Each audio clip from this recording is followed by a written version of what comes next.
Así, desde el aire se restaura el suelo quemado en Guadarrama. Esparciendo paja de cereal se evita la propagación de cenizas y la contaminación de los acuíferos. El valor medioambiental aquí es único. 400 hectáreas ardieron en agosto. Hola, ¿cómo están? Huelga general de los funcionarios de la Junta el 6 de noviembre. La convocatoria ya es firme. No ha sido posible un acuerdo sobre la implantación de las 35 horas semanales. Rubén Hernández, ¿qué es lo que ha pasado? Lo que ha ocurrido es que después de solo media hora de reunión, las negociaciones entre sindicatos y Junta se han roto por completo. El gobierno regional insiste, dice que ahora mismo no se pueden aplicar las 35 horas semanales tal y como estaban firmadas. Los sindicatos responden, anuncian un amplio calendario de movilizaciones y además hablan de falta de respeto hacia más de 80.000 empleados públicos. La actitud que ha tenido la administración es, como habéis convocado una huelga, ¡hala! Ahí tenéis la puesta, venga, esto es un pulso, a ver quién le gana. 4 muertos en las carreteras en menos de 24 horas, 2 accidentes con camiones implicados, uno en la autovía de La Plata, el otro en la A6. Es la foto del CIS antes de la convocatoria electoral. El PSOE gana y el PP se recupera. No recoge el efecto Errejón, pero sí otra encuesta de GAT3 que enseguida vemos. Salamanca está de premiera a estas horas. Se estrena la película de Amenábar sobre Miguel de Unamuno, rodada en esa ciudad de la que el director espera sea catárquica para el público. Paco Gómez, Teatro Liceo, todo un acontecimiento para la ciudad y para su universidad. Desde luego, Salamanca se ha echado auténticamente a la calle para disfrutar de la premier de la última película de Alejandro Amenábar, Mientras dure la guerra. No en vano, junto al propio Miguel de Unamuno, Millán Astray o Francisco Franco, la ciudad es la gran protagonista. 15 localizaciones acogieron el rodaje la pasada primavera. Ahora llega el momento de disfrutar del resultado en pantalla. Los termómetros han subido hoy hasta 5 grados y seguirán en ascenso de cara al fin de semana. Eso no impedirá que esta noche vuelva a ser un poco fresca.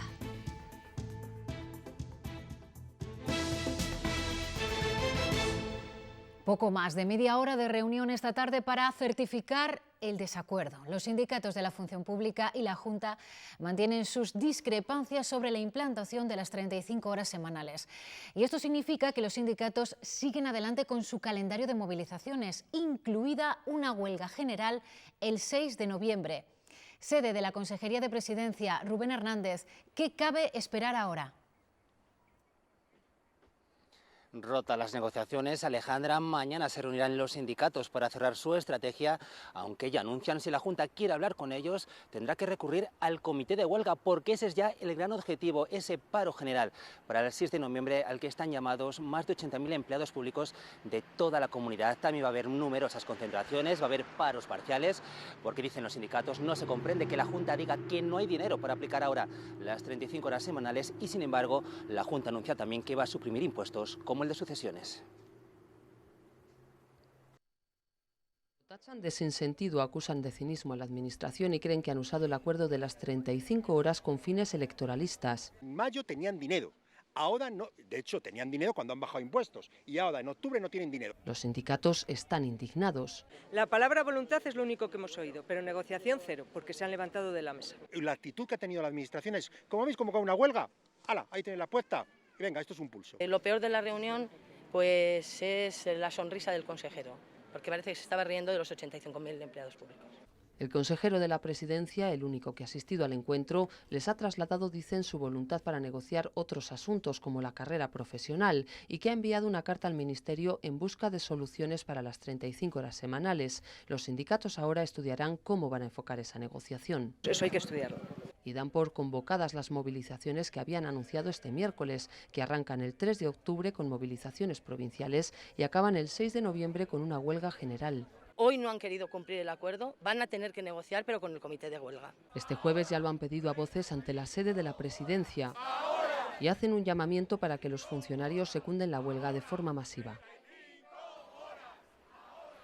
¿Y qué es lo que dice ahora la Junta? Pues básicamente sigue hablando de diálogo. Lo ha hecho esta tarde a través de un comunicado y también lo hacía este mediodía en la rueda de prensa posterior al Consejo de Gobierno, donde el consejero de Presidencia también se ha referido a esas movilizaciones preparadas por los sindicatos. La convocatoria de huelga es un hecho que no se acuerda, es un hecho que plantea una de las partes, en este caso dentro de la libertad que cualquier organización sindical tiene para plantear las medidas de fuerza o de presión que crea oportuna. La Junta cree en el esfuerzo del diálogo. Y hoy hemos sabido que el Gobierno de la Junta tendrá 44 miembros como personal eventual. Se ha nombrado ya a 33 y faltan otros 11. Entre esas contrataciones, las de los exsenadores del Partido Popular, Ignacio Cosidó y Esther Muñoz, y la de Isabel Hernández Rozas, diputada popular en la época de Aznar. Fernández Mañueco les recupera para su ejecutivo, en el caso de Cosidó, para encargarse de asuntos relacionados con el medio rural y la despoblación. La Junta argumenta que nuestra comunidad está por debajo de la media en personal eventual. La Comunidad Valenciana en concreto tiene 91, Extremadura 92 y Castilla-La Mancha 97 miembros. Y donde no están de acuerdo con estos nuevos nombramientos es en el Partido Socialista. Su vicesecretaria general califica a la Junta de Castilla y León como la agencia de colocación para los miembros del Partido Popular que han sido apartados de su cargo en otros puntos de España. Es que empezaron con el señor de Sotosalvos, senador autonómico, y cada día tenemos una nueva sorpresa. Hoy es Cosidó y mañana quién será. Pero ¿esto qué han pensado que es? ¿La agencia de colocación del Partido Popular Nacional, que todos los que se les han dejado y han quedado descolocados nos los van a mandar aquí? Y hoy el PSOE también ha querido poner en evidencia las contradicciones políticas y discursivas de Ciudadanos. Aseguran que ahora votan en contra de iniciativas del PSOE que sí que respaldaron en la anterior legislatura. Son 14 propuestas, entre ellas una para dotar de un acelerador lineal al Hospital de Segovia o el estudio de la carga horaria de educación física. Ciudadanos ha pasado anteriormente al 26 de mayo a defender los intereses y las necesidades de Castilla y León, y después del 26 de mayo sus intereses y necesidades son atender y satisfacer todo aquello que sus socios de gobierno demandan. Comunidades autónomas y ayuntamientos le han trasladado hoy al Gobierno en funciones cómo puede afectarles una salida del Reino Unido sin acuerdo de la Unión Europea. En Castilla y León preocupan sobre todo las exportaciones de nuestras empresas. En esa reunión preparatoria del Brexit, la vicepresidenta ha destacado, Eduardo Martínez, la lealtad de las autonomías y también que España está preparada. Sí, el Gobierno insiste, de hecho, en este mensaje de tranquilidad. Dice que España está preparada para proteger los intereses de los españoles allí y de los británicos en nuestro país en caso de un Brexit sin acuerdo. A fecha del 31 de octubre, la vicepresidenta Carmen Calvo dice que habrá, en ese caso de salida abrupta, un periodo transitorio pactado con el Reino Unido durante el que los dos países protejan mutuamente sus intereses, también los empresariales, principal preocupación de nuestra comunidad de Castilla y León. El vicepresidente y portavoz de la Junta ha transmitido que preocupa por este orden el sector de la automoción, también el agroalimentario y la importación de algunos medicamentos. Gobierno y comunidades autónomas coordinan su respuesta a un posible Brexit sin acuerdo el 31 de octubre. España está preparada para defender los intereses y los derechos de nuestros compatriotas en el Reino Unido. Turismo, industria, grandes empresas, a cada comunidad le afectará de una manera. El año pasado 453 empresas de Castilla y León vendieron sus productos en el Reino Unido. Exportamos por valor de 1.300 millones de euros. Automoción, industria agroalimentaria es lo siguiente. Tenemos problemas también suministro de farmacia, problemas en el transporte. Bueno, todas estas cosas se están afrontando desde el Ministerio en coordinación con las comunidades autónomas. El turismo también podría verse afectado. En 2018 visitaron Castilla y León 230.000 británicos. Además, 6.000 castellanos y leoneses viven en el Reino Unido y 800 británicos residen en nuestra comunidad. Faltan cosas por hacer. Ahí se van a reunir los comités sectoriales con la Administración Central, Industria, Agricultura, Transporte, sector por sector. El Gobierno establecerá un periodo transitorio acordado con el Reino Unido para la protección mutua de los intereses de ambos países. El Brexit también preocupa al sector agroalimentario de Castilla y León. El consejero de Agricultura cree que todavía es pronto para plantear estrategias comunes, pero afirma que se tomarán medidas para mantener el nivel de las exportaciones si finalmente se produce un Brexit duro. En la Cámara de Comercio de Valladolid ha presentado pérdidas por segundo año consecutivo. Esto, junto a su deuda de 6,5 millones de euros, ha abierto un debate sobre si está obligada o no a presentar un plan de viabilidad. Su director general ha defendido que existen dudas al respecto, porque la nueva ley de 2018 solo afectaría a un ejercicio. También porque no se ha constituido el Consejo de Cámaras de Castilla y León, que debería examinar ese plan, y porque además no existe un requerimiento de la Junta. Por su parte, el Ejecutivo Autonómico se limita a remitirse a la ley.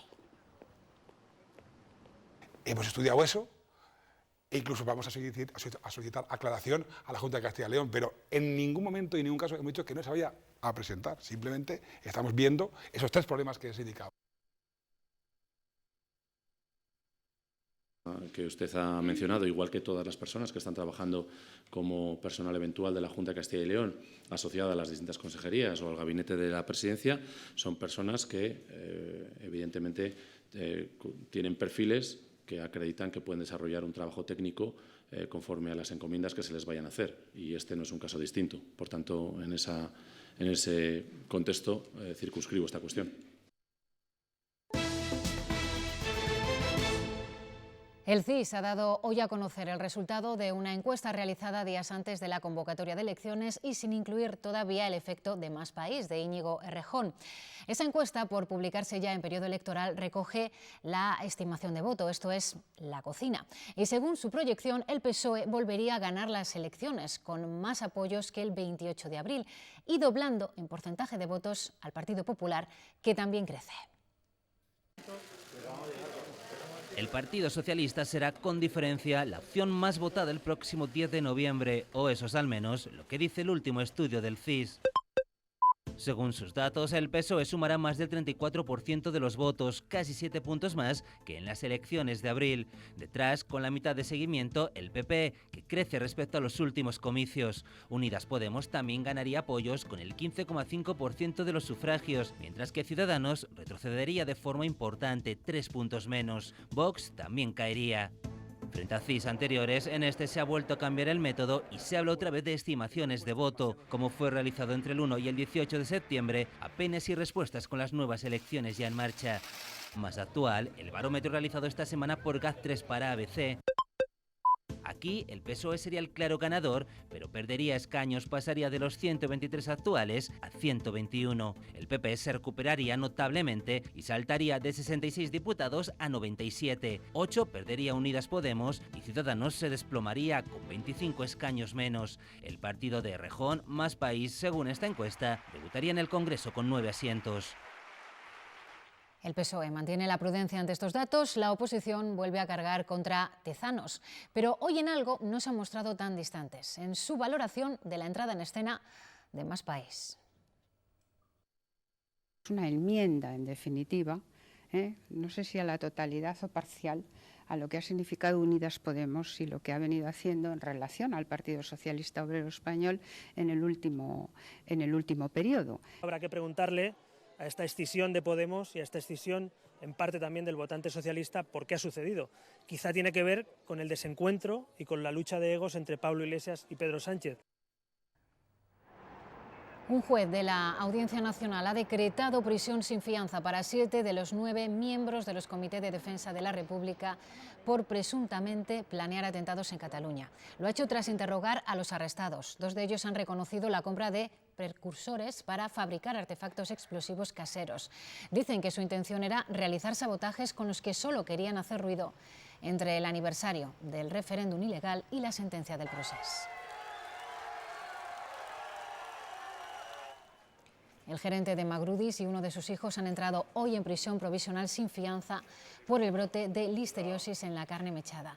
Están acusados de un presunto delito contra la salud pública por imprudencia grave, con 3 delitos por homicidio, 2 delitos por aborto y varios por lesiones. Así lo ha decretado el Juzgado de Instrucción de Sevilla, que investiga este caso. Y la Iglesia no se opondrá a la exhumación de los restos de Franco y espera que el prior de la abadía obedezca al Tribunal Supremo. El secretario general de la Conferencia Episcopal se ha referido hoy a este asunto. Ha negado presiones del Gobierno y también ha pedido que no se use como arma electoral. ¿No les parece que es hora de mirar hacia adelante? hora de sellar la reconciliación, hora de no hacer un uso ideológico y menos partidista en campañas electorales de un asunto doloroso para tantas de nuestras familias. La Casa Blanca intentó tapar las pruebas que están desembocando en el juicio político a Donald Trump. El denunciante anónimo en el que se basa el proceso de impeachment asegura que se trató de bloquear el acceso a la conversación en la que le presionaba al presidente de Ucrania para perjudicar a Joe Biden, su posible rival en las elecciones del año que viene. El director de inteligencia de Estados Unidos da por buena la versión del denunciante anónimo contra Donald Trump. Actuó de buena fe. Ha relatado en su comparecencia en la Cámara de Representantes. Además, el denunciante asegura que Trump intentó ocultar la transcripción de su conversación, en la que presionaba al presidente de Ucrania para obtener información sobre la familia de Joe Biden y así perjudicar sus aspiraciones electorales. Los demócratas tienen claro que fue así. El presidente ha estado intentando encubrirlo todo el tiempo. Mientras Donald Trump trata de quitar importancia a este proceso. Cuando miran la información, es una broma. ¿Impeachment por eso? También lo niega el presidente ucraniano Volodymyr Zelensky. Nadie puede presionarme y nadie me presionará. Sigue su curso el proceso de destitución del presidente, aunque no tiene por qué prosperar. Los demócratas tienen mayoría suficiente para aprobar la acusación en el Congreso, pero es el Senado el que tendría que acordar el cese de Trump, y esta Cámara la domina su partido, el republicano. Esta mañana ha fallecido el expresidente de Francia, Jacques Chirac, a los 86 años en su domicilio de París. Además de presidente de la República, Chirac fue primer ministro durante 4 años y alcalde de París durante otros 18. Ha sido alabado en Francia por su sentido histórico al ser el primer mandatario que reconoció el papel de su país en el exterminio de judíos en la Segunda Guerra Mundial, pero también muy criticado por decisiones polémicas como las pruebas nucleares que ordenó en atolones del Pacífico.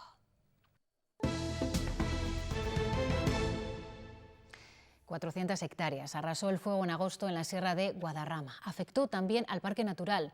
El valor ecológico de esa zona es único en España y eso llevó a planificar un meticuloso proceso de restauración de la zona para evitar la degradación del suelo y la contaminación de los acuíferos a causa de las cenizas. Hoy hemos podido ver cómo se está procediendo. Desde el aire se curan las cicatrices que dejaron las llamas. La vida se abre paso entre los restos del incendio, pero todavía queda mucho trabajo por hacer. 6 meses se emplearán en la primera recuperación del monte, estos días con el acolchado de suelo con paja. Que evitan la escorrentía del agua al fijar el terreno. Hasta 30 vuelos diarios están realizando los helicópteros que descargan cada vez más de media tonelada de paja. Trabajan en las zonas más escarpadas, allí donde el acceso a pie es imposible. Cargan en la granja y descargan 800 metros más arriba, allí donde hace unas semanas soltaban agua. En total se cubrirán 15 hectáreas de las 400 afectadas por el fuego. Fundamental también la realización de fajinas para contener el terreno en las laderas y albarradas en los cauces de los arroyos. Para las albarradas se utiliza la madera más pequeña y la madera más grande se extraerá en un proceso posterior. Completan el dispositivo las trampas para insectos para evitar las plagas de xilófagos y en la granja vigilancia permanente del agua para que las cenizas no lleguen al abastecimiento. Y en cuanto que haya arrastre, tenemos a la coordinación con Patrimonio Nacional para desviar los arroyos y que no entren al estanque del mar. Nos ha tocado desviarles 3 veces. En el municipio, medio millar de voluntarios esperan instrucciones para subir cuanto antes a recuperar su monte. En esta fábrica de Accor, en Olmedo, en Valladolid, que hemos visto a vista de dron, cada día 500 camiones descargan remolacha. El lunes arrancó una campaña que, al menos en cuanto a duración, va a ser histórica. Histórica por cantidad y calidad de la remolacha. Este año Accor tiene un 35% más de superficie contratada y espera mantener el precio de 43 euros por tonelada. Tiene más detalles desde Olmedo, Teresa Gavilán. Las expectativas no pueden ser mejores porque Accor espera que esta campaña sea histórica. En estos primeros días de recogida de remolacha avanzan que se espera una buena campaña tanto en calidad como en cantidad, con unos rendimientos de 110 toneladas por hectárea. El nuevo presidente, Justino Medrano, ha avanzado que le gustaría colaborar con Azucarera porque todas las fábricas de Castilla y León son necesarias. Accor espera una campaña histórica. Buena campaña, mucha producción y buen precio y el azúcar subiendo. La cooperativa tiene contratadas más hectáreas, un 35% más de superficie. Una campaña muy larga porque al final tenemos 14.120 hectáreas contratadas, 3.800 casi más que el año pasado, con lo cual es un reto muy importante. Cambian las cifras y las expectativas, pero el proceso de recogida se repite. Se pesa la remolacha, se recoge la muestra y se valora la calidad. De ahí a molturar.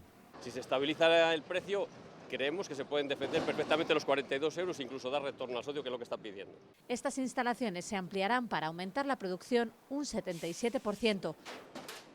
La cooperativa no descarta acuerdos con Azucarera que permitan entregar al agricultor en la fábrica más cercana. Las fábricas de Azucarera, que tienen muchas menos hectáreas, podrían tener más tiempo de molturación, más trabajo, más eficacia o más eficiencia dentro de sus fábricas, y en el caso de nuestra remolacha nos permitiría tener unos menores costes de transporte.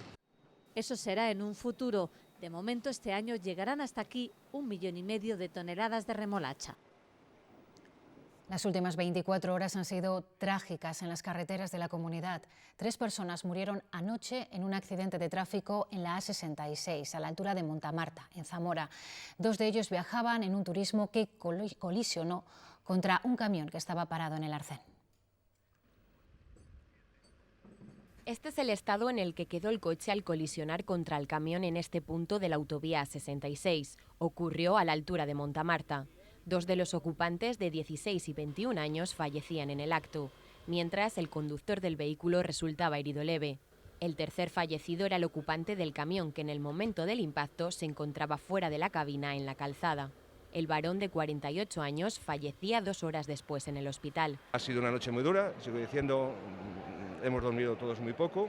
Y yo creo que es un día muy triste. Por el momento se desconocen las causas de este trágico accidente. No sabemos por qué bajó el camión, podría ser el camionero, ni por qué bajó por un lado, ni por qué estaba en la calzada, ni sabemos el nivel de señalización en estos momentos, ni sabemos, podemos intuir que hubo alguna avería, ni sabemos tampoco la velocidad del vehículo.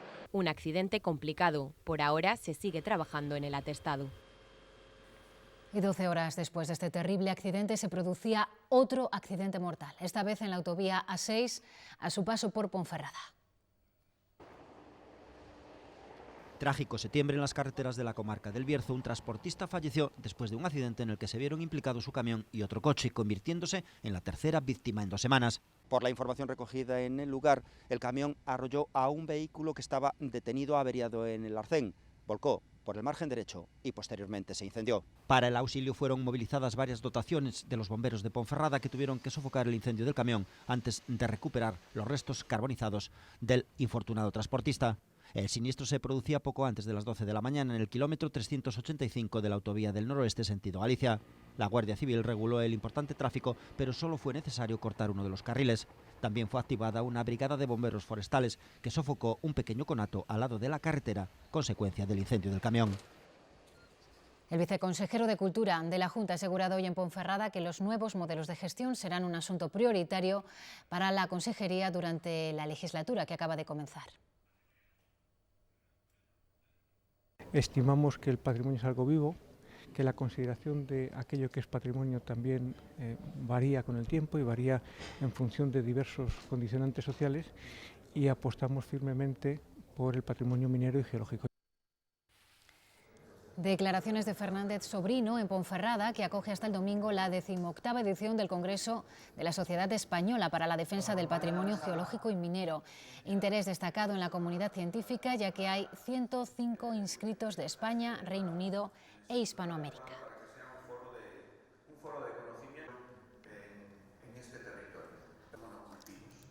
Y en Valladolid continúa el Congreso de Teledetección. Hoy el invitado estrella ha sido el mayor experto en cambio climático de la AEMET. Ernesto Rodríguez ha dibujado un escenario no muy alentador, pero que todavía estamos a tiempo de cambiar. Hacemos la prueba. Queremos calcular nuestras emisiones de CO2. Así que empezamos introduciendo nuestro consumo eléctrico, los kilómetros que recorremos, los viajes que hacemos y obtenemos nuestra huella de carbono. En el año 2050 tendremos que reducir las emisiones a cero. Reducir las emisiones a cero. Esto no es un consejo, es la única vía para frenar el impacto del cambio climático que ya ha afectado a la superficie de la Tierra. Esa superficie terrestre cada vez va a tener más dificultad para producir alimentos. Cada vez somos más. Las evidencias sobre el cambio climático ya son una realidad. El cambio climático que estamos experimentando es de origen antropogénico, lo hemos generado nosotros. Y además, las consecuencias se miden. Estamos viendo todo el impacto que tiene la emisión de gases de efecto invernadero. Y lo bueno es que tenemos una nueva vista sobre la Tierra porque la teledetección te da una imagen global. Y a través de estas mediciones se puede predecir lo que vendrá. Fenómenos meteorológicos extremos, aumento del nivel del mar, escasez de agua y de los recursos pesqueros, lo escuchamos una y otra vez. Que tenemos tiempo, pero tenemos que actuar ya. El objetivo es evitar las estimaciones que apuntan a que la temperatura del planeta aumentará 2 grados.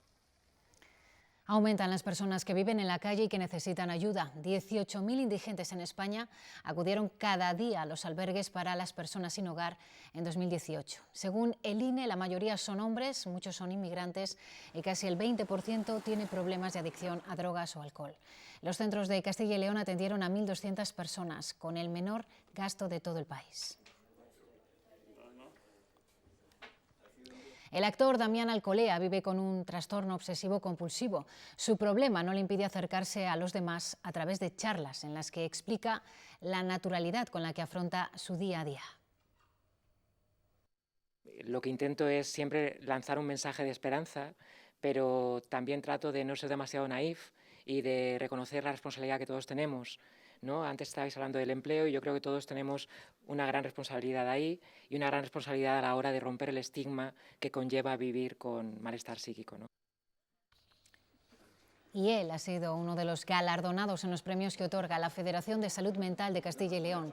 A la jornada ha asistido la consejera de Familia e Igualdad de Oportunidades, Isabel Blanco, y ha explicado que es necesario dar visibilidad a estas personas para situarlas en un plano de igualdad.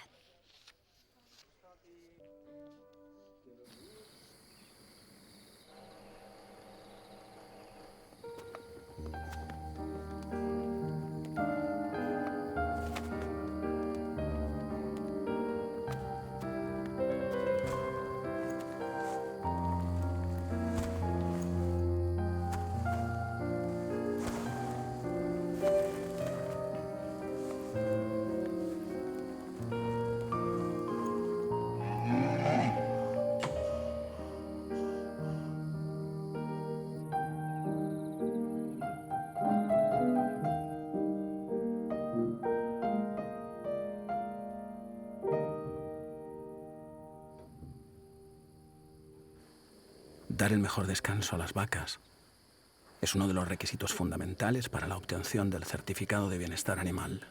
Y eso sucede en todas las granjas con las que trabajamos en Leche Pascual. Porque cuanto mejor esté la vaca, mejor será la leche. Leche Pascual de bienestar animal. Dar lo mejor.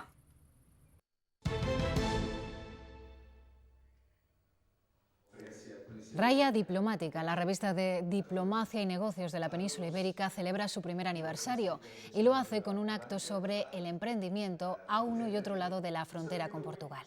El alcalde del municipio salmantino de Fuentes de Oñoro participa en este evento, moderado por Álvaro Elúa, director de la delegación en Madrid de Radio Televisión Castilla y León, que es la impulsora del encuentro. Hablamos ahora de un congreso que se sale de lo habitual. Cocina con queso y humor, así se llama. Reivindica la calidad del queso zamorano y la labor del pastoreo como uno de los motores de la economía del medio rural. Castilla y León es la mayor productora de leche de oveja de Europa y este congreso, que se va a celebrar el próximo jueves 3 de octubre en Zamora, busca darle una mayor promoción a este producto, extender la cultura del queso y traspasar los límites autonómicos. La figura de Unamuno, su controversia interna en la antesala de la Guerra Civil y aquel momento histórico inspiraron el guión y después la película con la que Alejandro Amenábar regresa al cine. La ciudad de Salamanca, su universidad, fue el mejor plató de rodaje para el grueso de sus escenas durante semanas y hoy todo el equipo ha regresado para proyectarla por primera vez. Y hasta allí nos vamos en directo. Teatro Liceo, Salamanca, Paco Gómez. ¿Cuál es la intención de Amenábar con Mientras dure la guerra? Hola, ¿qué tal? Pues acabamos de escuchar a Alejandro Amenábar después de recorrer esta alfombra roja que ha dado la bienvenida a la primera proyección sobre la pantalla del Liceo de esta película, que el objetivo de su cine, de esta película y de todos, es que el espectador se haga preguntas. Y esta vez reconocía, acompañado por los principales miembros de su equipo artístico, que las preguntas son muy ambiciosas, porque se trata ni más ni menos que preguntarse sobre España. Para Alejandro Amenábar, los conflictos que narra esta película, a través de la mirada lúcida, controvertida, contradictoria de Miguel de Unamuno, esa tercera España de Chávez Nogales y del propio pensador bilbaíno, son conflictos que están vigentes también a día de hoy. Son conflictos que tienen que ver con el autoritarismo, que tienen que ver con las tensiones en Cataluña o en el País Vasco y que también, en definitiva, hablan de la defensa del pensamiento y de la libertad.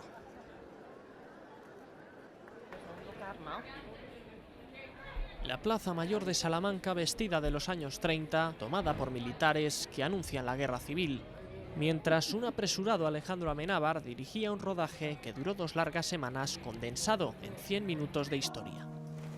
¡Queda declarado el estado de guerra en Salamanca! Sin caer en el dibujo de los dos bandos, Amenábar relata cómo transcurre la guerra civil desde la mirada equidistante de Miguel de Unamuno. Vencer no es cometer. Su discurso en el Paraninfo de la universidad con la guerra ya avanzada es el eje central de la historia. Es el momento en el que Unamuno se convierte en un símbolo contra la dictadura. Todos somos españoles. Pero más allá del biopic del pensador, Mientras dure la guerra muestra la intriga militar y política en España ante la llegada del franquismo. Ahora solo queda esperar a mañana para disfrutarla en la gran pantalla. El valor.